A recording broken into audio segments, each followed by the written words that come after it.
नमस्कार। एसीएम के खास कार्यक्रम हम तो पूछेंगे में आपका स्वागत है। और इस बार एसीएम की टीम अपने ज़िले से बाहर पहुंची है। जी हां, हम लोग इस समय मौजूद हैं सागर जिले के गढ़ाकोटा तहसील में। गढ़ाकोटा का नाम सुनते ही आप समझ गए होंगे कि यह इंटरव्यू किसका है। या तो सम्मानीय गोपाल भार्गव जी का है या युवा दीपू भार्गव जी का।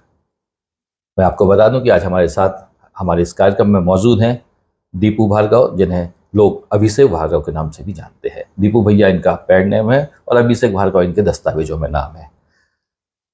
एशियन के इस खास कार्यक्रम हम तो पूछेंगे में आपका स्वागत है। हमारे कार्यक्रम की कुछ विशेषताएं हैं जिनके संबंध में पहले हम आपको बता दें। कुछ सवाल हम आपसे सरल पूछेंगे जी जी। कुछ सवाल आपसे व्यक्तिगत रहेंगे जी। कुछ सवाल आपसे तीखे भी रहेंगे। जी। आपके लिए एक स्थिति यह है कि आप अगर किसी सवाल का जवाब नहीं देना चाहें तो आप उसको पास करते हैं, उसको दोबारा आप क्रॉस नहीं करेंगे। जब मीडिया में ये मिलता नहीं है। सधे हुए साक्षात्कार जब होते हैं तब प्रश्न ऐसे रहते हैं कि हमें पता रहता है कि हमें क्या पूछना है और आपको क्या जवाब देना है। जी। लेकिन जब साक्षात्कार ऐसा हो कि ना आप हमारे विषय में जानते हो और हम आपके विषय में पढ़ के आए, जी, तब प्रश्नों की जब शुरुआत होती है तो साधारण और सरल शब्दों से ही होना चाहिए। तो पहला प्रश्न और सीधा प्रश्न है। दीपू भार्गव आपका नाम है, अभिषेक भार्गव आपके दस्तावेजों का नाम है। जी। इन दस्तावेजों में जब आपका नाम लिखा गया तो कौन सा स्कूल, कौन सा कॉलेज जहाँ से आपने अपनी शिक्षा प्रारंभ की? देखिए, सबसे पहले तो प्राथमिक शिक्षा जो शुरुआती है, पहली दूसरी तीसरी, वो गढ़ाकोटा के शिशु मंदिर में हमने ग्रहण की थी। और उसके बाद पिताजी के हमारे मित्र रहे भरत चौबे जी, जो केंद्रीय विद्यालय दुर्गापुर, जो महाराष्ट्र का चंद्रपुर जिला है, उसमें दुर्गापुर करके एक स्थान है, वहाँ पे वेस्टर्न स्कूल लिमिटेड की माइंस हैं। तो वहाँ पे सेंट्रल के कर्मचारियों के लिए वहाँ पे एक स्कूल स्थापित है, केंद्रीय विद्यालय। फिर उसके बाद 3 साल में वहाँ पे अध्ययन किया और उसके बाद उनका ट्रांसफ़र चूँकि सागर हो गया था, तो फिर सागर में केंद्रीय विद्यालय और फिर हमारी डॉक्टर सर हरि सिंह गौर यूनिवर्सिटी में BBA, MBA, 1 साल LLB भी, फिर MA भी। तो ये पूरी पोस्ट ग्रेजुएशन तक फिर सब सागर में हुआ है। मंत्री, विधायक, सांसद, इनके बच्चे बाहर पढ़ते हैं, रुझान रहता है कि बाहर पढ़ाया जाए। आपको ऐसा नहीं लगा कि केंद्रीय विद्यालय सागर में पढ़ लिया, हरि सिंह गौर में पढ़ लिया, बेंगलोर, पूना, इंदौर तरफ जाएं? देखिए, निश्चित रूप से ये सभी का एक महत्वाकांक्षा भी होती है, ख्वाहिश भी होती है। लेकिन मेरे पिताजी की ये ख्वाहिश शायद नहीं रही। उनका ये था कि बच्चा संस्कारी हो और अन्य चीज़ों से, सारी चीज़ों से दूर रहे और एक स्टैंडर्ड एजुकेशन जैसी मिलती है वो बस प्राप्त हो जाए। और आज मैं खुद को भी खुशनसीब मानता हूँ, अगर मैं विदेशों में जाकर पढ़ गया होता तो निश्चित रूप से अपनी जड़ों से दूर हो गया होता। और जिस प्रकार लोगों को, समाज को समझने का, उनकी चुनौतियों को समझने का जो अवसर यहाँ पढ़कर मुझे मिला, यहाँ रहकर जो मिला, शायद मैं उन सारी चीज़ों से वंचित हो जाता। आपने कहा कि पिताजी की ख्वाहिश थी कि आप यहाँ पढ़ें और संस्कारी रहें और उन अवगुणों से दूर रहें जो एक युवा में होते हैं। ये भी ख्वाहिश रही होगी कि विरासत भी संभालें? नहीं, शुरू में तो पिताजी इस प्रकार की जब कुछ गतिविधियाँ होती थी तो सदैव मना करते थे, पढ़ाई लिखाई पे ध्यान दो, नौकरी वोकरी करो, उनको कहना होता था। लेकिन अब चूँकि ब्लड में वो चीज़ है और पिताजी को देखकर ही मेरा झुकाव इस तरफ आया था। 2003 से मुझे ध्यान है कि जब 2003 का विधानसभा का चुनाव था जिस साल, तो वहाँ गर्मियों से चूँकि मेरी 12th की एजुकेशन ख़त्म हो गई थी और फर्स्ट ईयर में मैं उस समय था, तो वहाँ पर उसी समय ये सामाजिक दायित्व, जिसको अपन शादियों में आना जाना कहते हैं, किसी के यहाँ गमी में जाना होता है, ये सारी चीज़ों की शुरुआत मेरी उस समय हो गई थी। जो इनिशियली जो हमारी आज के समय में राजनीति है, उसका जो प्रथम पायदान है, उसको यही सामाजिक कार्यक्रमों से शुरुआत होती है, सीधे मंचों का कार्यक्रम नहीं होता। तो वहाँ से मेरी शुरुआत हुई थी। पिताजी को देखा करता था लोगों की मदद करते हुए और एक ग्लैमर भी दिखता था, तो उन सारी चीज़ों से मुझे बड़ा मैं प्रभावित रहता था। तो मैं हमेशा यही सोचता था कि हाँ, ये लाइन काफ़ी अच्छी है। उस समय मुझे इस लाइन के साइड इफ़ेक्ट नहीं पता थे। उस समय मुझे वो कांटों का ताज नहीं दिखता था। वो कुर्सी दिखती थी कि ये बड़ी पावरफुल कुर्सी है, लेकिन वो कुर्सी में कांटे लगे हुए हैं, उस समय मुझे दिखता नहीं था। लेकिन हाँ, कहते हुए खुशी है कि मैं वर्तमान समय में राजनीति में हूँ और जिस कारण से राजनीति में आया वो चीज़ें मैं कर रहा हूँ। राजनीति की तरफ रुझान पापा का ग्लैमर देख के, पापा का सामाजिक कार्य देख के, पापा का राजनीतिक कार्य देखकर आपका हुआ, कि अंदर से भी एक था कि नहीं ये कार्य ज़्यादा अच्छा है, राजनीति का, इसमें सेवा भी हो जाती है, लोगों से जुड़ भी जाते हैं और ग्लैमर भी रहता है? देखिए, शुरुआत में अगर मैं ये कहूँगा कि समाज सेवा के लिए आया तो ये झूठ है। उस समय आप जब 18-19 साल के हुए होंगे तो उस समय समाज सेवा बहुत ज़्यादा आपके लिए एक अलग सब्जेक्ट नहीं था। वो एक जैसा युवा में और भाव होता है, जैसे जैसे सीनियर होते जाते वो भाव कम होता जाता है, लेकिन जो युवाओं में नैसर्गिक भाव होता है वो समाज सेवा का रहता ही है। एक सहिष्णुता का भाव रहता है, विनम्रता का भाव रहता है, करुणा का भाव रहता है, ये तो आप भी मानते हो। तो एक भाव अंदर ही था, उसको अपन अलग से समाज सेवा के लिए नहीं कह सकते। जो चीज़ प्राथमिक दृष्टि से प्रभावित करती है युवाओं को, वो राजनीति का ग्लैमर ही है, और उस राजनीति के ग्लैमर ने मुझे भी प्रभावित किया था। इस कारण से मैं राजनीति में आया। धीरे धीरे फिर जब राजनीति में आके लोगों की समस्याओं को देखा, परेशानियों को देखा, उन परेशानियों को हल किया, तब मुझे और अच्छा लगने लगा। जब आप किसी की ऐसी परेशानी का हल कर देते हो जो उसके स्वयं के बस की नहीं है, तो फिर वो जब व्यक्ति समस्या का हल होने के बाद आपके पास आता है, आपको धन्यवाद देता है, तो एक अलग सा एक्साइटमेंट घर कर लेता है, एक अलग सी ऊर्जा मिलती है। तो वो चीज़ के लिए फिर मैंने राजनीति को ही अपना एक माध्यम बनाया और आज उसी चीज़ को लेकर आगे बढ़ रहा हूँ। स्कूल शिक्षा थी आपकी, और आप जब कॉलेज में शिक्षा कर जाते थे तो एक स्पेशल ट्रीटमेंट मिलता होगा दोस्तों में भी और टीचर्स में भी कि मंत्री जी के लड़के आए हैं, पढ़ रहे हैं साथ में? तो नहीं, उस समय जैसे मैं स्कूल एजुकेशन में था, उस समय तो किसी को पता ही नहीं था कि ये विधायक का लड़का है, क्योंकि मेरे परिवार का कभी कोई स्कूल नहीं गया। मुझे लेने छोड़ने के लिए कुछ नहीं होता था। मेरा पूरा जो स्कूली जीवन है वो मेरे पिताजी और माताजी के कारण बहुत अनुशासन में बीता। आप ये भी मान के चलिएगा, परमात्मा की कृपा से संपन्न परिवार पूर्व से था, बहुत पूर्व से था, लेकिन एक आर्थिक अनुशासन सदैव मेरे परिवार में बनकर रहा। आप ये मान के चलिए कि 10 क्लास तक जब तक मैं पढ़ा तो मुझे किसी प्रकार का कोई पॉकेट मनी कभी नहीं मिलता था। 11वीं में मुझे पॉकेट मनी मिलना शुरू हुआ, वो भी 10 रुपये दिन में। तो मैं और मेरे एक मित्र हैं शक्ति सूरी, वो मेरे घर के पास में ही रहते हैं, तो हम दोनों के पास मोटरसाइकिल हुआ करती थी उस समय। एक वो भी मेरे मामा जी की मोटरसाइकिल थी, उनको दहेज पे मिली थी, उसका मैं इस्तेमाल करता था। तो 10 रुपये मुझे मिलते थे और 10 रुपये शक्ति को मिलते थे।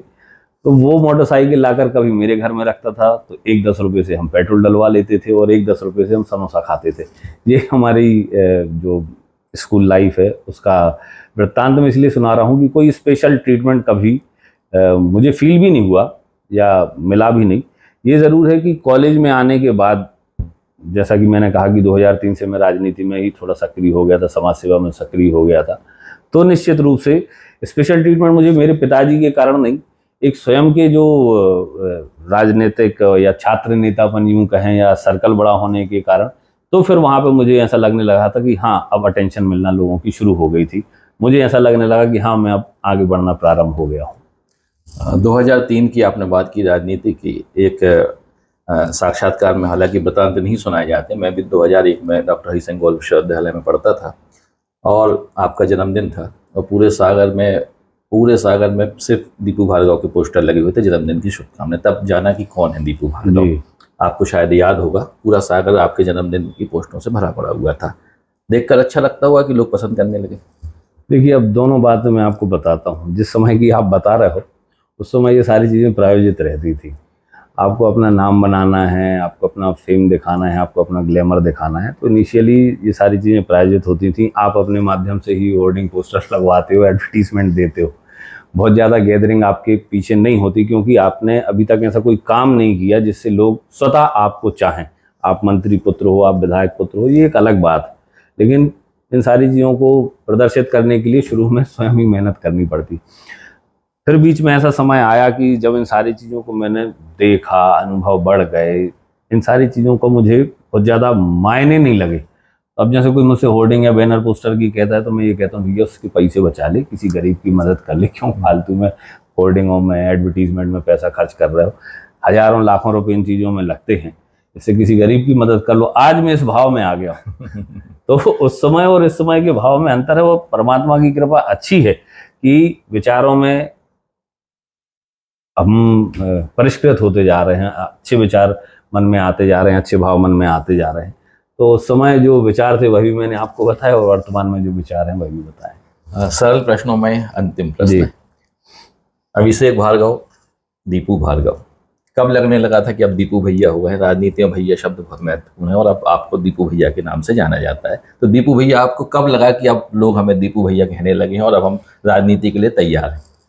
देखिए, ये तो धीरे धीरे कब हो गया मुझे भी समझ में नहीं आया। अभिषेक दीपू होते होते फिर उसमें भैया शब्द जुड़ गया। और पहले मुझसे कम उम्र के या समतुल्य लोग मुझसे भैया कहते थे, फिर मुझसे थोड़ी सीनियर एज के लोग भी भैया कहने लगे। तब मुझे ऐसा लगा कि हाँ, अब लोगों में स्वतः हो सकता है कि एक सम्मान की भावना आ रही हो, एक अपनेपन की भावना आ रही हो। और राजनीति में चूंकि ये भैया शब्द सभी के साथ जुड़ ही जाता है, इसमें कुछ अलग नहीं है। तो फिर लगभग 7-8 साल बाद मुझे ऐसा लगा कि हाँ, अब आप अपनी एक तैयार। आइडेंटिटी बनाने लगे हो। सर, प्रश्न खत्म हुए, अब हम आते हैं व्यक्तिगत पे। जी जी। व्यक्तिगत प्रश्नों में सबसे पहला प्रश्न आपसे ये है कि दीपू भार्गव को देखा है कि 2018 के बाद से, कोविड के बाद से हॉस्पिटल की तरफ रुझान ज़्यादा है, मरीजों के साथ ज़्यादा देखा गया है। ये भी जानकारी प्राप्त हुई है कि मरीजों के इलाज की व्यवस्था की गई है। तो ये अचानक कोविड के बाद से क्या स्थिति बनी कि आपका रुझान जो है स्वास्थ्य की तरफ ज़्यादा बढ़ा और लोगों के इलाज की तरफ ज़्यादा बढ़ा?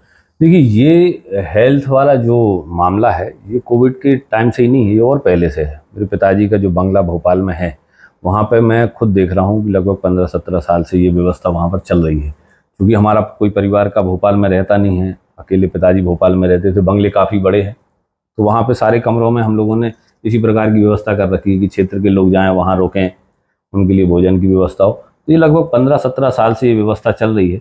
उस व्यवस्था को और विधिवत बनाने का काम निश्चित रूप से कोविड के बाद ज़्यादा शुरू हुआ है।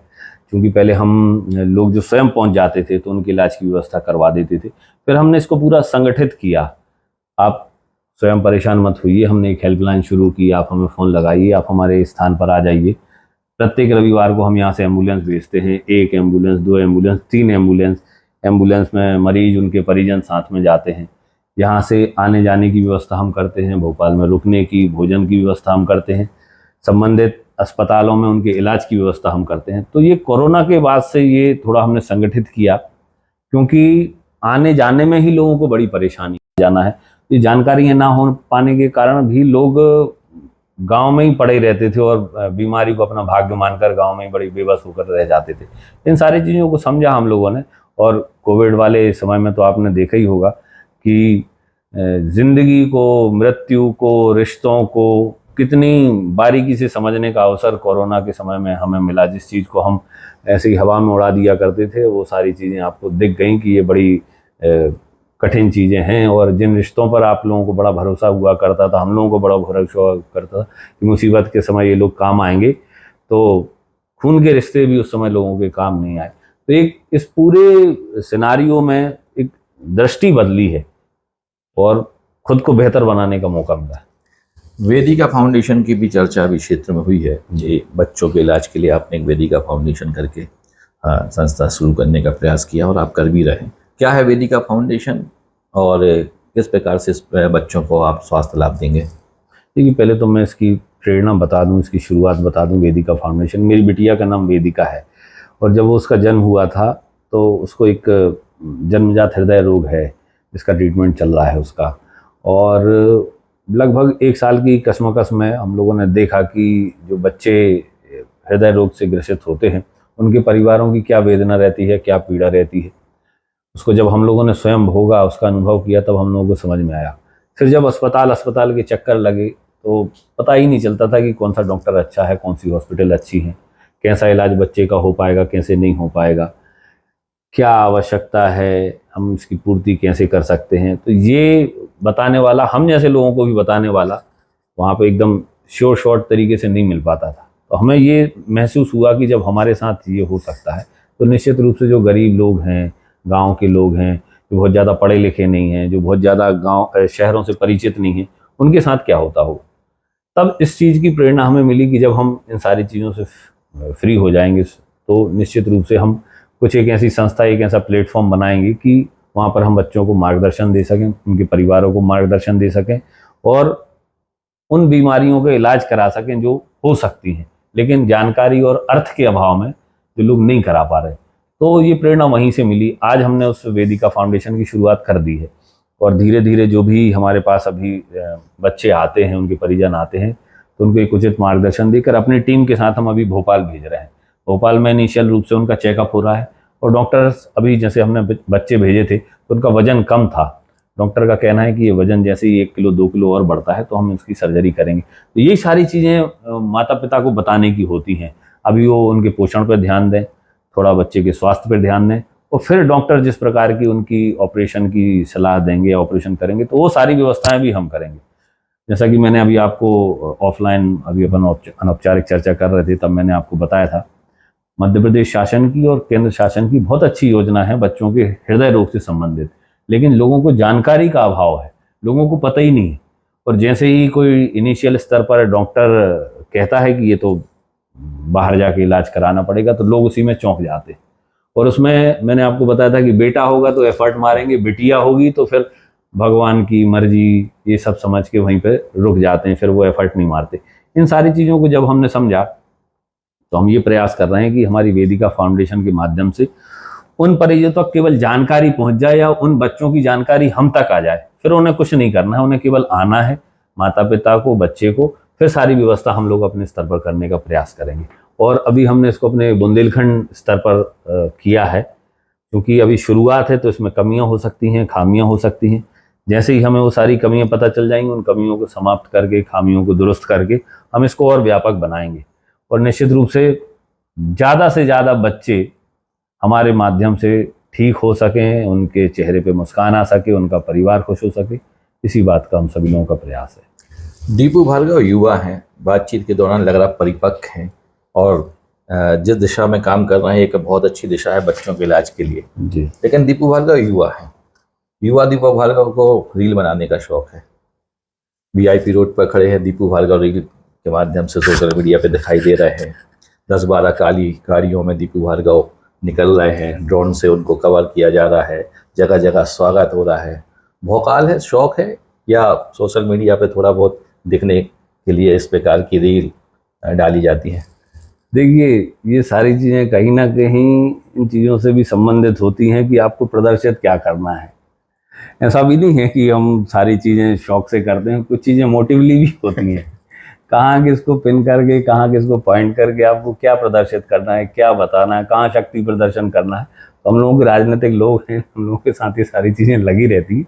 बाकी ये ठीक कहा आपने कि युवा हैं तो हम लोगों की भी अपने मन की कुछ चीज़ें होती हैं। और अच्छा ये लगता है कि आप प्रसन्न हैं तो अपनी प्रसन्नता भी लोगों को दिखाइए, दुख मत दिखाओ, प्रसन्नता दिखाओ, क्योंकि आपके साथ भी बहुत सारे लोग जुड़े हुए हैं, वो भी प्रसन्न हो जाते हैं। आपकी हंसी में उनके चेहरे पे भी हंसी आ जाए, इससे बेहतर क्या है। तो इस कारण से भी अपन रील बनाते रहते हैं। और भोकाल जैसी कोई चीज़ नहीं है। मैंने कभी अपने राजनीतिक जीवन में ये नहीं सोचा कि लोग मुझे बाहुबली समझें, लोग मुझे ऐसा समझें जो रीच के बाहर है। मैं सदैव उस चीज़ से बचने का प्रयास करता हूँ और धीरे धीरे सीखता जा रहा हूँ। तो मैंने अपनी लाइफस्टाइल में भी सुधार किया है।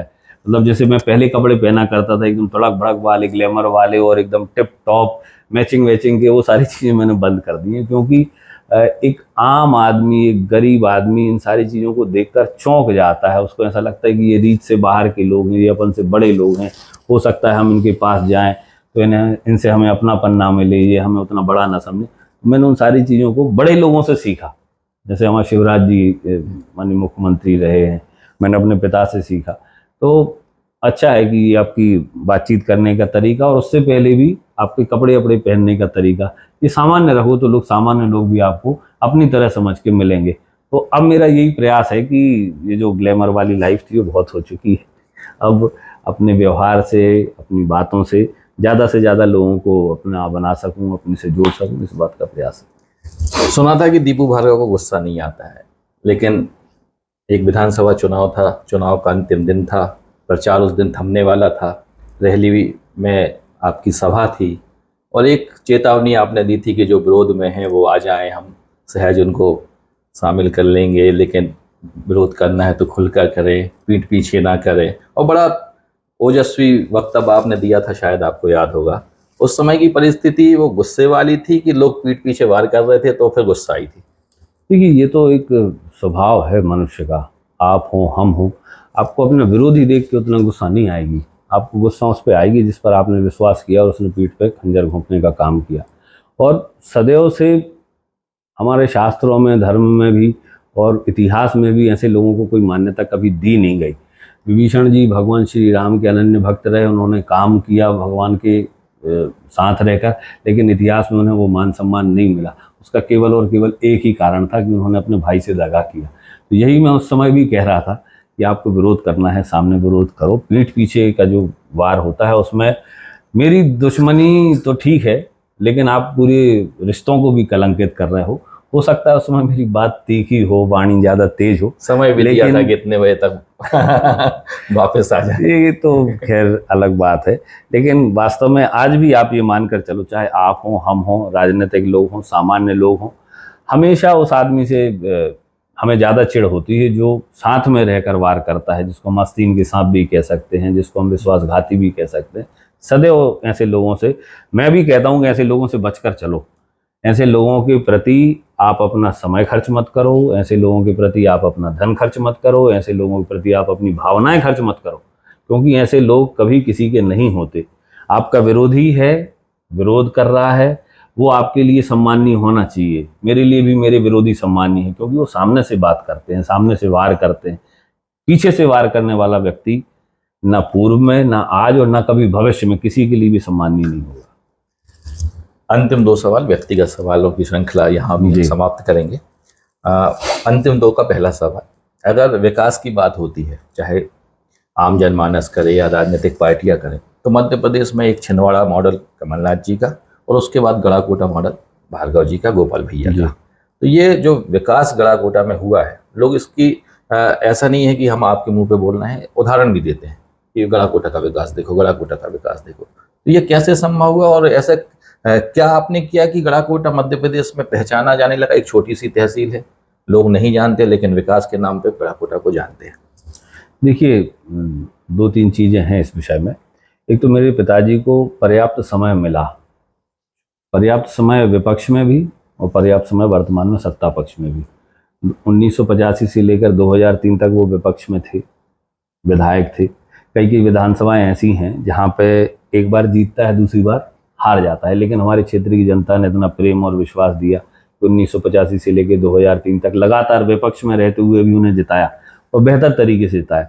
2003 में माननीय उमा जी की जब सरकार आई तो उसके बाद मेरे पिताजी को मंत्री पद मिला। शिवराज जी, बाबूलाल गौर जी के साथ भी वो मंत्री रहे, तो एक लंबा टेन्योर लगभग 15-20 साल का उनका भी मंत्री पद का रहा। इस दौरान उन्होंने क्षेत्र में अपने विभागों के माध्यम से और सरकार के माध्यम से जितने काम हो सकते थे, जितने हमें समझ में आते थे, जितने हम सोच सकते थे, जो बाहर के क्षेत्रों में भी, प्रदेश के बाहर के क्षेत्रों में भी हम देख कर आते थे, जिसको हम खुद बना सकते थे, मतलब हमने खुद काम की रचना की कि हाँ हमें स्टॉप डैम बनाने हैं, हमें सड़कें बनानी है, हमें शादी घर बनाने हैं, हमें स्टेडियम बनाने, हमें ऑडिटोरियम बनाने, हमें कॉलेज बनाने, हमें स्कूल बनाने, हम ग्राम चौपालें बनाएंगे, हम मंदिर भी बनाएंगे, हम विभिन्न जातियों को उनके सामुदायिक भवन भी देंगे, हम स्विमिंग पूल भी बनाएंगे। तमाम प्रकार के काम जो हम अपनी बुद्धि से सृजन कर सकते थे या किसी दूसरी की बुद्धि से सृजित कार्यों को अपने यहाँ उनको इम्प्लीमेंट कर सकते थे, वो सारे काम किए। इसमें हमारी भारतीय जनता पार्टी के वरिष्ठ नेतृत्व ने जो लगातार विश्वास जताकर मंत्री भैया गोपाल भार्गव को बनाए रखा, वह सबसे महत्वपूर्ण है। और मंत्री रहते हुए जो विभाग भैया गोपाल भार्गव को मिले, पंचायत एवं ग्रामीण विकास विभाग, कृषि विभाग, हमारा लोक निर्माण विभाग, इन विभागों के माध्यम से, चूंकि ये विभाग ऐसे हैं जो कार्य स्वयं सृजित कर सकते हैं, स्वयं बना सकते हैं, इनकी अपनी एजेंसियां हैं निर्माण करने की, तो ये सारी विभाग होने के कारण हम लोगों ने शहर से लेकर ग्राम क्षेत्र तक ये सारे डेवलपमेंट के काम किए। ये मतलब आपको हम टेक्निकल बात बना रहे। कई मंत्री ऐसे होते हैं जो मंत्री तो होते हैं लेकिन उनके पास ऐसे विभाग नहीं होते जिससे वो काम कर सके। अगर आप गाँव में जाते हो, गाँव के लोगों ने आपको घेर कर कहा कि साहब ये सीसी बनवा दो, आप किसी ऐसे विभाग के मंत्री हो जो विभाग देखने में तो बड़ा होता है लेकिन वो निर्माण कार्य नहीं कर पाता, तो आप वहाँ पर सोच के जवाब दोगे कि हाँ हम बताएंगे आपको। आप वहाँ पे ये नहीं कह सकते कि हाँ कल से काम लग जाएगा। हमें अच्छी बात ये रही कि हमारे पास जितने विभाग रहे वो निर्माण कार्य से संबंधित रहे। मैं जाऊँ या पिताजी जाएँ, हमारा कोई कार्यकर्ता भी जाए तो बड़े श्योर तरीके से जाके गाँव में घोषणा करके आ जाता था कि हाँ ये 100 मीटर सीसी तुम्हारी बन जाएगी। तो यही कारण है कि वर्तमान में और एक अंदर से कर्तव्य बोध होता है कि यार क्षेत्र में हम हैं और इतने सालों से क्षेत्र के लोगों ने हर विपरीत परिस्थिति में हमें जिताया है, साथ दिया है। तो अब जब हम सक्षम हो गए हैं, हम इस लायक हो गए हैं कि हम कुछ कर सकें, तो हमें अपना 100% ही देना पड़ेगा। आप ये मान के चलो कि विधायक जब हमारे पिताजी थे तो उस समय जो उनकी दिनचर्या थी, मंत्री बनने के बाद भी वही दिनचर्या रही। हमारे पिताजी कभी ऐसा नहीं हुआ कि 9 बजे 10 बजे सो गए हों घर आके। वो पहले भी 3-3 4-4 बजे तक जगते थे, आज भी 3-3 4-4 बजे तक जगते हैं। सैकड़ों हजारों लोग प्रतिदिन मिलने आते थे, आज भी मिलते हैं। क्षेत्र में घूमना, लोगों के सुख दुख में शामिल होना, ये लगातार उनका विधायक और मंत्री रहते हुए जारी रहा है, जारी है और जारी रहेगा। यही कारण है कि जब हम गांव में जाते हैं तो हमें परेशानियां पता चल जाती हैं। वहां से आवश्यकता ही आविष्कार की जननी है, तो आविष्कार भी हम कर लेते हैं कि हाँ, इस गांव में इस चीज़ का निर्माण होना जरूरी है। यही कारण है कि रुचि मेरे पिताजी की जो क्षेत्र को विकसित करने के लिए रही, उस कारण से आज हमारा गढ़ाकोटा रैली एक अलग मुकाम पर हम देख पा रहे हैं। रुचि रही, जज्बा रहा विकास करने का, लेकिन गुणवत्ता के लिए तो आपको खड़ा रहना पड़ता होगा, क्योंकि अगर आपने जिम बनाई तो सागर एसपी गढ़ाकोटा जिम करने आ रहे, अगर आपने स्विमिंग पूल बनाया तो तैराकी बड़ी बड़ी राज्य स्तरीय प्रतियोगिताएं हो रही हैं। तो ये गुणवत्ता के लिए तो आपको रहना पड़ता होगा। देखिए, दो चीज़ें हैं, कहीं कहीं हम इसमें पास भी हुए हैं, कहीं कहीं हम इसमें फेल भी हुए। मुझे कहने में कोई वो नहीं है, कई लोग इसको डिनाई कर जाते हैं कि नहीं बहुत अच्छा है। नहीं, उसको नहीं कहना चाहिए। जो अच्छी चीज़ है उसको अच्छा कहो, जो खराब है उसको खराब कहो। राजनेता के साथ साथ प्रशासनिक अधिकारियों पर इसकी ज़्यादा बड़ी जवाबदारी होती है। कोई भी निर्माण कार्य अगर आपके यहाँ हो रहा है तो उससे संबंधित जो एजेंसियाँ हैं उनको इसको देखना पड़ता है। जो मेरी रुचि के निर्माण कार्य होते हैं उनको मैं बड़ी सजगता के साथ देखता हूँ। टेंडर होने से लेके, काम होने से लेके, उसकी क्वालिटी को लेकर मैं बड़ा सजग रहता हूँ कि भाई ये काम बेहतर से बेहतर होना चाहिए, क्योंकि ये एक ही बार होगा। अगर ये अच्छा बन गया तो भी और बिगड़ गया तो भी, फिर उसको सुधारने के लिए कोई नहीं आएगा। तो कई ऐसे कार्य हैं, जैसा अटल सेतु आप देखेंगे हमारा रैली का जो बना हुआ है, तो मुझे कहते हुए खुशी है कि तहसील या कस्बा स्तर पर इतना सुंदर ब्रिज कहीं नहीं बना हुआ होगा। तो उसकी डिज़ाइन जब बन रही थी तो उसमें भी मैंने अपना एक प्रकार से सुझाव दिए थे। तो उस सुझाव के माध्यम से उस चीज़ को अपन ने सुंदर करने का काम किया है। ऑडिटोरियम हो, स्टेडियम हो, जिम हो, हमारे इंडोर स्टेडियम हो, ये सारी चीज़ें जब बनती हैं तो मुझे ऐसा लगता है, क्योंकि मेरी रुचि भी स्पोर्ट्स में रही है, तो वहाँ पे मैं अपनी सुझाव दे देता हूँ। तो ये तो है, लेकिन कई कई मामलों में ऐसा होता है कि चूंकि निर्माण कार्य बहुत सारे लगे हुए हैं क्षेत्र में, सारे निर्माण कार्यों पर आप ध्यान नहीं दे पाते। तो कहीं कहीं जब गुणवत्ता विहीन काम होता है तो दुख भी होता है, और दुख इस बात का भी होता है कि हम ध्यान नहीं दे पाए। अगर हम ध्यान दे पाते तो निश्चित रूप से ये चीज़ें अच्छी बन जाती। एक सवाल में दो सवाल, व्यक्तिगत सवाल, अंतिम सवाल। दीपू भार्गव चुनाव लड़ना चाहते हैं, विधानसभा, लोकसभा, और इसमें दूसरा सवाल ये कि जब भी मुख्यमंत्री आए हैं, चाहे शिवराज जी आए हों या मोहन यादव जी आए हों गढ़ाकोटा, उन्होंने दीपू भार्गव की तारीफ की है। जब आपने उद्बोधन दिया उसके बाद उन्होंने तारीफ की है। तो चुनाव लड़ना है और तैयारी पूरी है। हम तो भारतीय जनता पार्टी के सिपाही हैं और हम तो 24 घंटे तैयार रहते हैं। अब ये हमारे मैं एक क्षमा चाहता हूँ, आपको रोक रहा हूँ। जब ये सवाल मैंने सोचा कि आपसे पूछा जाए तो मुझे ये आंसर मालूम था कि आप ये बोलेंगे। ये दीपू भार्गव के मेयार का आंसर नहीं है। दीपू भार्गव चुनाव लड़ना चाहते हैं या नहीं? राजनीति में आप हो, संगठन की राजनीति भी आप कर रहे हो और इलेक्टोरल पॉलिटिक्स में भी आप हो, भले ही आप पिताजी के माध्यम से हो। आपने दोनों प्रकार की राजनीति देखी है। मैं युवा मोर्चा का प्रदेश उपाध्यक्ष, प्रदेश मंत्री रहा, तो मैंने संगठन की राजनीति भी देखी है। ये चुनावी राजनीति भी पिताजी के माध्यम से मैंने देखी है। तो इसको देखते देखते मेरा हमेशा से मूड रहा है कि मैं चुनाव लड़ूं, विधानसभा का हो, लोकसभा का हो, ये सारी चीज़ें मेरी रही। फिर बाद में मैंने ये भी महसूस किया कि मेरे चुनाव लड़ने से क्या बदल सकता है, पहले तो इस पर विचार करो। ये चीज़ें तब तय हो रही थी जब मेरे पिताजी चुनाव लड़ेंगे या मैं लड़ूंगा। ये उस समय की बात है, आज तक मैंने इस पर किसी से चर्चा नहीं की। आज आप, क्योंकि ये सारी व्यक्तिगत बातें हो रही तो मैं आपको बता रहा हूँ। तो उस समय ये चर्चा हो रही थी, तो मैंने, पिताजी ने कहा तुम लड़ जाना यार चुनाव, अब मेरा बहुत हो गया। मैंने कहा आप पहले ये सोचो कि मेरे चुनाव लड़ने से क्षेत्र को ज़्यादा फायदा होगा या आपके चुनाव लड़ने से क्षेत्र को ज़्यादा फायदा होगा। मैं जीतूंगा तो बनूंगा विधायक, आप जीतोगे हो सकता है आपका प्रमोशन हो जाए, नहीं होगा तो मंत्री आप रहोगी, ये सारी चीज़ें हैं। तो अब हम इस स्तर पे हैं कि भाई हमारे चुनाव लड़ने से क्षेत्र को क्या फ़ायदा होगा। हमें जो फ़ायदा होना है वो तो हो ही जाएगा, लेकिन क्या हम केवल अपने फ़ायदे के लिए जी रहे? हम तो 22-23 साल से उसका फ़ायदा ले ही रहे। अब इससे ज़्यादा और तो कुछ हो नहीं जाएगा। तो ये क्षेत्र को इसका विशेष फायदा क्या हो सकता है, उस बात पर भी अपन चर्चा करें। इसको लेकर विधायक और सांसद बनना एक अपने स्थान पर है, लोग विधायक भी बन जाते हैं, सांसद भी बन जाते हैं, मंत्री बन जाते हैं, लेकिन नेता नहीं बन पाते। बहुत लंबे समय से पिताजी को देखकर और अभी 2023 के बाद और मैं इस विचार पर हूं कि विधायक सांसद तो बहुत छोटी चीज़ है, काम ऐसे करो कि आप नेता बनो।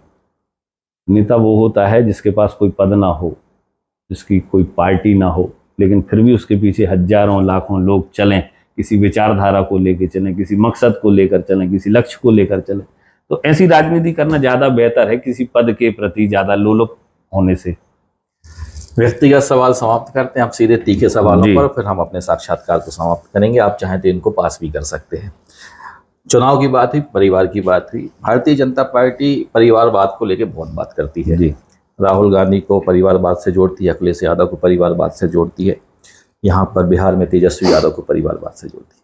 लेकिन अगर परिवार में, राजनीतिक परिवार में टैलेंट है और वो टैलेंट आगे आ रहा है, तो आपकी क्या विचारधारा है कि उसको परिवारवाद के कारण दबा देना चाहिए या फिर उसको उभरने देना चाहिए? देखिए, मैंने कई प्लेटफॉर्म पे कहा है कि पहले परिवारवाद की जो परिभाषा है उसको हम परिभाषित कर लें। एक परिवारवाद वो होता है कि पिता के बाद पुत्र, पुत्र के बाद उसका पुत्र, और नहीं है तो पत्नी या माँ या बहू, ये सारी चीज़ें। और ये वो लोग हैं जिन्होंने कभी संगठन में काम नहीं किया, जो क्षेत्र में कभी देखे नहीं गए। बेटा पढ़ता है लंदन में, पिता के बाद वो सीधा आया और पार्टी ने उसे टिकट दे दी और ऐसे कार्यकर्ताओं के ऊपर बैठा दिए जिन्होंने दिन रात मेहनत करके पार्टी खड़ी की। एक परिवारवाद वो होता है। दूसरा परिवारवाद ये है कि एक पिता पार्टी में काम कर रहा है, क्षेत्र का नेता है, उसका परिवार के व्यक्ति उसका सहयोग करने लगे और लंबे समय तक सहयोग कर रहे हैं और पार्टी के कार्यकर्ता के रूप में 10-20 साल तक उसी क्षेत्र में, उसी पार्टी में काम कर रहे हैं।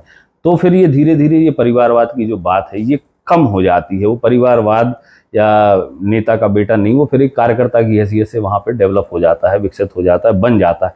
तो मैं इस चीज़ को बेहतर मानता हूँ। पैराशूट लैंडिंग किसी के लिए ठीक नहीं है, ना पार्टी के लिए ठीक है, ना क्षेत्र के लिए ठीक है। वो व्यक्ति परिवारवाद की परिभाषा से बाहर रहना चाहिए जो उस क्षेत्र में और संगठन में लंबे समय से काम कर रहा है, संगठन की रीति को, नीति को समझता भी है और अपना परिश्रम से उसने संगठन को कुछ दिया भी है, संगठन की सेवा भी की है, क्षेत्र की सेवा भी की। तो मेरे हिसाब से परिवारवाद को इस दृष्टि से देखा जाना चाहिए। परिवारवाद की बात कर रहे थे, चुनाव आता है तो ये अक्सर कहा जाता है कि मंत्री विधायकों के बच्चों को टिकट नहीं दी जाएगी। इस बार चुनाव में भी ये बात आ रही थी कि मंत्री विधायकों के बच्चों को टिकट नहीं दी जाएगी।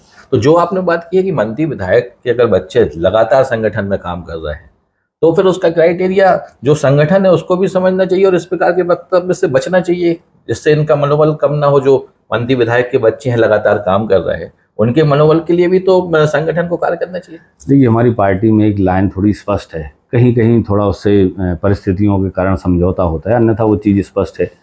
या तो पिता राजनीति में रहे, सक्रिय राजनीति में, अगर वो हटता है तो फिर उसके पुत्र पुत्री अन्य लोगों की जगह बनती है।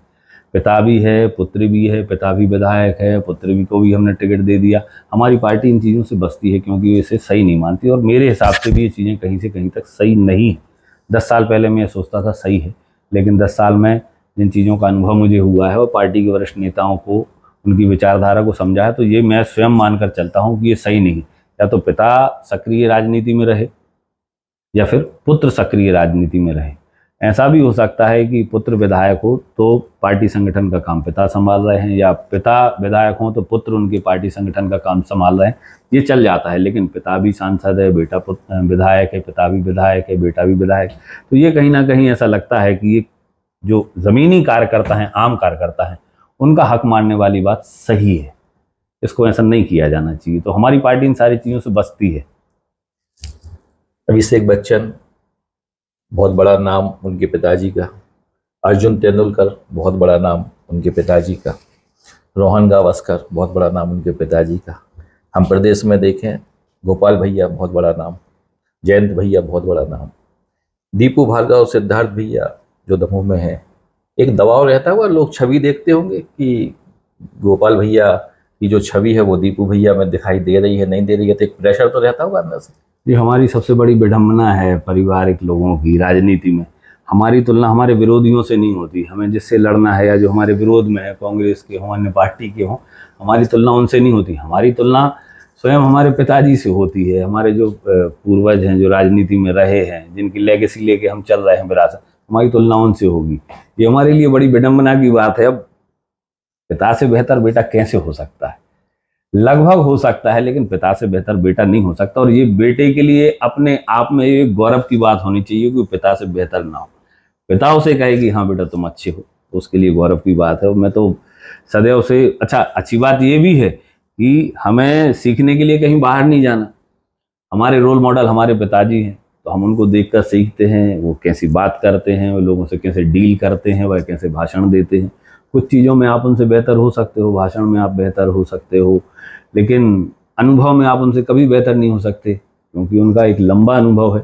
तो ये हमारे लिए एक सदैव से एक ऐसी बात रही है कि हमारी तुलना हमारे पिताजी से होती है। ये अच्छी बात भी है वो, बुरी बात भी है। अच्छी बात ये है कि आप सदैव सजग रहते हो, क्योंकि आपकी तुलना आपके पिताजी से हो रही, तो आपके मन में हमेशा ये लगा रहता है कि यार हमें वो काम नहीं करने जिससे पिताजी के ऊपर डेंट पड़े, पिताजी की छवि खराब हो। तो निश्चित रूप से अच्छी और बुरी बातें दोनों इस चीज़ में हैं। भारतीय जनता पार्टी की आप बात कर रहे हैं, संगठन की आप बात कर रहे हैं, आपको ऐसा नहीं लगता कि भारतीय जनता पार्टी इस समय, भारतीय जनता पार्टी में जो व्यक्ति हैं और अगर वरिष्ठ हैं, तो वरिष्ठ होना उनके लिए थोड़ा सा घातक है? देखिए, वर्तमान आप जिस प्रकार की बात कर रहे हो मैं समझ रहा हूँ। 2023 के बाद जो कुछ सीनियर विधायकों को मंत्री नहीं बनाया गया, ये प्रश्न उसी को लेकर है। आप सीधा नहीं पूछ रहे, तो मैं बताता हूँ।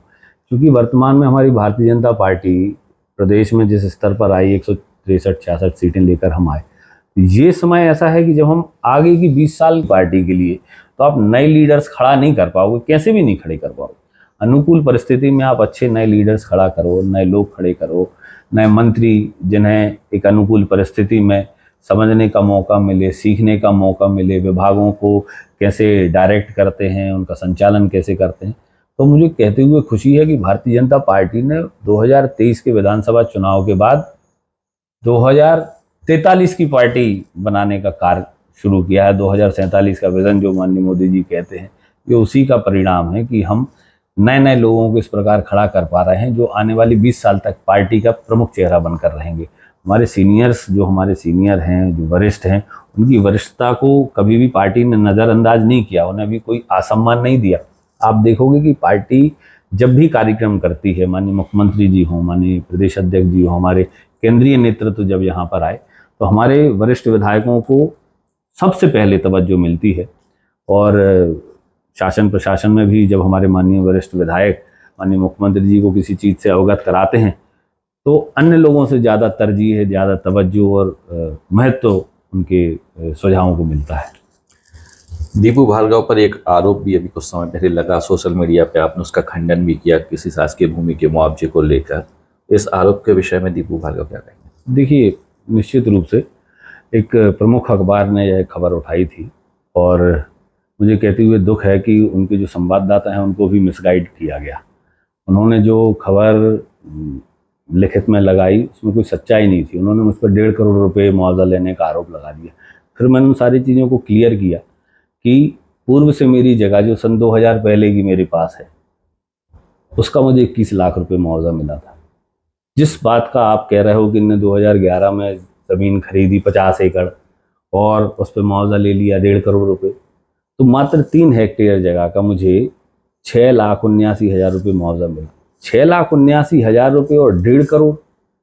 और मैं खसरों के मैंने उनके माननीय संपादक महोदय को लिखित में भी भेजा था। और मैं तो आज भी कहता हूँ, आज भी कह रहा हूँ कि हाई कोर्ट है, सुप्रीम कोर्ट है, कोर्ट है, चलो भाई प्रशासनिक अधिकारियों को आप हटा भी दो कि हम पावरफुल हैं, सारी चीज़ें यहाँ वहाँ कर देंगे। ये लैंड से संबंधित चीज़ें, मुआवजे से संबंधित चीज़ें, ये सारी चीज़ें अमिट होती हैं, अमर होती हैं, ये सारे रिकॉर्ड हैं। आप रिकॉर्ड उठाओ, मुझे कितना मुआवजा मिला, मैंने कितने लोगों को लूट लिया, क्या घोटाला कर दी, ये सारी चीज़ें अमिट हैं, अमर हैं। आप उनको लेके जाके हाई कोर्ट में लगाइए। हाई कोर्ट में आपने लगाया था और आपने ही वापस ले लिया, ऐसा क्यों किया? इसका मतलब आपको इन सारी चीज़ों की वास्तविकता से मतलब नहीं है। आप केवल मीडिया ट्रायल चाहते हो, आप केवल शील भंग करना चाहते हो, आप केवल चरित्र हनन करना चाहते हो। और ये बात 2011 की है, 2025 चल रहा, 15 साल बाद आप किसी चीज़ को बता रहे हो। तो ये सारी चीज़ें, इसकी टाइमिंग भी अपन समझ सकते हैं, या किस कारण से इन्होंने किया। तो इन सारी चीज़ों में सत्यता नहीं है। सत्यता है तो मैं कह रहा हूँ ना कि आप कोर्ट चले जाओ, आप अपने तथ्य रख दो, हम अपने तथ्य रख देते हैं। कोर्ट जिस चीज़ को डिसाइड करेगा उसको हम मानने के लिए बाध्य हैं। हम ये भी नहीं कह रहे कि हम नहीं मानेंगे, हम तो मानेंगे, बड़ी विनम्रता के साथ मानेंगे। लेकिन अब ये मीडिया ट्रायल बंद कर दो। मेरा स्वयं उन लोगों से कहना है कि मीडिया ट्रायल बंद कर दो, किसी वैधानिक संस्था में आप चले जाइए। अगर हम दोषी होंगे तो निश्चित रूप से जो दंड हमारी वैधानिक संस्थाएं हमारे लिए कहेंगी वो हम करेंगे। और स्वभावगत बात है, आप ये देखिए, अगर मैंने ये घोटाले किए हुए थे तो एक ही घोटाला होता, स्वभाव से ही घोटालेबाज होता ना, तो आपको तरह तरह से हर गांव में, हर शहर में यही सारी चीज़ें देखने को मिलती, यही सारी चीज़ें सुनने को मिलती। लेकिन कभी मेरे प्रति या मेरे पूरे संपूर्ण परिवार के प्रति इन सारी बातों का कभी कोई ऐसा लोगों को सुनने में नहीं आया, क्योंकि हम इन सारी चीज़ों में पढ़ते ही नहीं। अंतिम 2 तीखे सवाल और फिर हम अपने इस साक्षात्कार को खत्म करेंगे। एक प्रमुख सवाल यह है, आपने पैराशूट लैंडिंग की बात की है। पिछले चुनाव में बहुत सारे दूसरी पार्टी के लोग भारतीय जनता पार्टी में आए, उन्हें पद भी मिले, मंत्रिमंडल में भी शामिल किया गया, दुख होता होगा? नहीं, दुख नहीं है। देखिए, जैसे माननीय सिंधिया जी आए थे तो एक गैर जिम्मेदार सरकार को उखाड़ने का काम उन्होंने किया था। वो सरकार जो लोगों से किए हुए वादे नहीं मान रही थी, जवाबदारियों के प्रति सजग नहीं थी, ऐसी सरकार को उखाड़ने का काम किया था जो प्रदेश हित में था। और कैबिनेट मंत्री जैसे पदों पर रहने वाले लोग उनके साथ आए थे। अब इससे और ज़्यादा तो उन्हें कुछ नहीं मिलता, लेकिन केवल स्वाभिमान के लिए, प्रदेश की जनता के लिए उन्होंने इतना बड़ा रिस्क उठाया, तो ये तो हमारे लिए स्वागत योग्य है।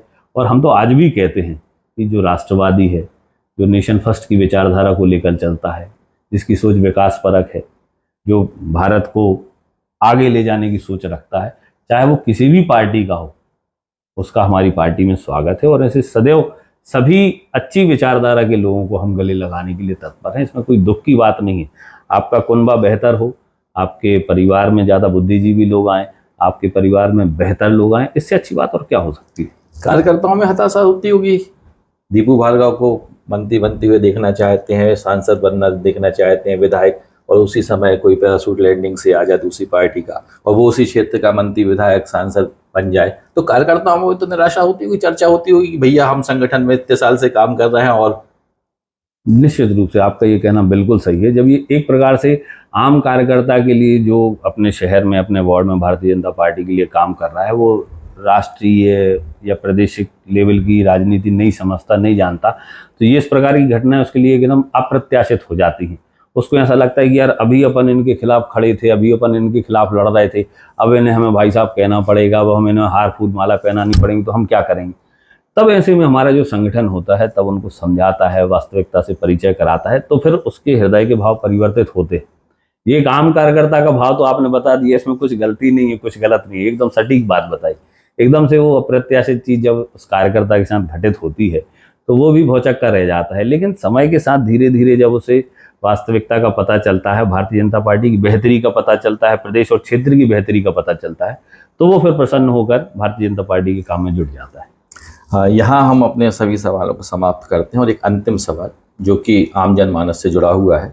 हमने वेदिका फाउंडेशन की बात की थी, मैं पूछना भूल गया था कि इसके माध्यम से जो आप लोगों को गाइड करेंगे, उनके इलाज की जो व्यवस्था आप जो बन सकेगी आप करेंगे, तो ये इसके लिए कोई सोशल मीडिया प्लेटफॉर्म भी है जिस पर लोग ये जानकारी प्राप्त कर सकेंगे, या शिविर लगेंगे, या किस प्रकार से मतलब इसका आप व्यापक प्रचार प्रसार करेंगे कि जो वास्तव में बच्चे पीड़ित हैं उनको उसका इलाज मिल सके? देखिए, अभी हम इसका एक सोशल मीडिया प्लेटफॉर्म भी बनाएंगे और एक हेल्पलाइन नंबर भी जारी करेंगे, और उस सोशल मीडिया के माध्यम से और अन्य प्रचार माध्यमों से समय समय पर लगने वाले जो हमारे स्वास्थ्य परीक्षण शिविर हैं, जैसा कि मैंने आप लोग को पहले बताया था कि सबसे प्राथमिक बात यह है कि हम बच्चों का पहले परीक्षण कराएं, उन्हें परेशानी क्या है, उनकी बीमारी क्या है, इसको चिन्हित करके फिर संबंधित अस्पताल या डॉक्टर के पास भेजें। तो उसके लिए हमारी प्लानिंग यही है कि एक सोशल मीडिया पेज भी हम बनाएंगे, सोशल मीडिया के जितने प्लेटफॉर्म हैं, और हेल्पलाइन नंबर भी जारी करेंगे। साथ ही साथ हम प्रयास करेंगे कि शासन का सहयोग हमें मिले। जो आशा कार्यकर्ता गांव-गांव में हैं हमारे स्वास्थ्य विभाग की, उनको भी हम अपनी तरफ से मैसेज पहुंचाएंगे कि आपके आसपास अगर इस प्रकार का कोई बच्चा जो हृदय रोग से पीड़ित है, उसकी जानकारी आप हमें दें। केवल जानकारी उनको देना है, फिर हम अपने माध्यम से उन परिवारों का संपर्क करके उन बच्चों के इलाज की बेहतर व्यवस्था करेंगे। तो ये अभी शुरुआत है, धीरे धीरे इसमें सारी चीज़ें जुड़ती जाएंगी। और एक चीज़ और मैं बता दूं कि हम इसमें किसी की डोनेशन नहीं लेंगे। कई लोग मुझसे कह रहे थे कि डोनेशन देना है, ये सारी चीज़ें हैं, लेकिन इन सारी चीज़ों को मैं इसलिए अभी रोक रहा हूं क्योंकि हम राजनीतिक लोग हैं। हम एक बहुत पवित्र कार्य के लिए, भले ही हम राजनीति में हैं, राजनीति में किसी भी अच्छे काम को लोग हमेशा शंका की दृष्टि से देखते हैं। किसी की मदद आप कर दो, कोई समाज सेवा आप कर दो, कोई बेहतर कार्य आप कर दो, तो लोगों को हमेशा ये लगता है कि इसके पीछे इनका कोई स्वार्थ होगा। अगर स्वार्थ नहीं होगा तो कहीं ना कहीं इनको वोट की उपलब्धि हो रही होगी, वोट बैंक बढ़ रहा होगा। तो मैं खासतौर से इस पूरे वेदिका फाउंडेशन को राजनीति से दूर रखना चाहता हूँ। आज आपके इंटरव्यू में वेदिका फाउंडेशन की बात की, लेकिन इसका फेस मैं नहीं हूँ, मेरी पत्नी इसका फेस रहेंगी और वो सारी इन चीज़ों को डील करेंगी। और निश्चित रूप से मुझे कहते हुए खुशी है कि उनकी रुचि भी इसमें बहुत ज़्यादा है। और एक माँ का हृदय जिस प्रकार होता है, वह एक पुरुष के हृदय से बेहतर बच्चों की तकलीफ़ों को समझ सकता है और इस क्षेत्र में काम कर सकता है। ये थे दीपू भार्गव जी, जिनसे हमने बात की। उम्र कम है, अनुभव ज़्यादा है, परिपक्व हैं, मंझे हुए हैं। वेदिका फाउंडेशन की हमने बात की तो हमें पता चला कि जिस वेदना से वो गुजर रहे हैं, उस वेदना से और भी कितने परिवार गुजर रहे हैं। उनको कैसे सही योजना का लाभ मिल सके, कैसे उन्हें हम ट्रीटमेंट दे सकें, एक अच्छी बातचीत दीपू भार्गव जी से हुई है। और हमने इनसे जब बात की तो एक बात और सामने आई है, पद हो ना हो, नेता बनना है, चाहे विचारों के लिए नेता बने, चाहे सामाजिक कार्यों के लिए नेता बने। और जो अंदर का भाव जो समझ में आया कि आगामी भविष्य में टिकट मिले या ना मिले, पद मिले या ना मिले, वोट मिले या ना मिले, पर दुआएं मिलती रहें, ऐसा प्रतीत हो रहा है। ये थे दीपू भार्गव जी। अगले कार्यक्रम में फिर किसी ऐसी युवा शख्सियत के साथ हम मिलेंगे। तब तक के लिए नमस्कार। बहुत बहुत धन्यवाद।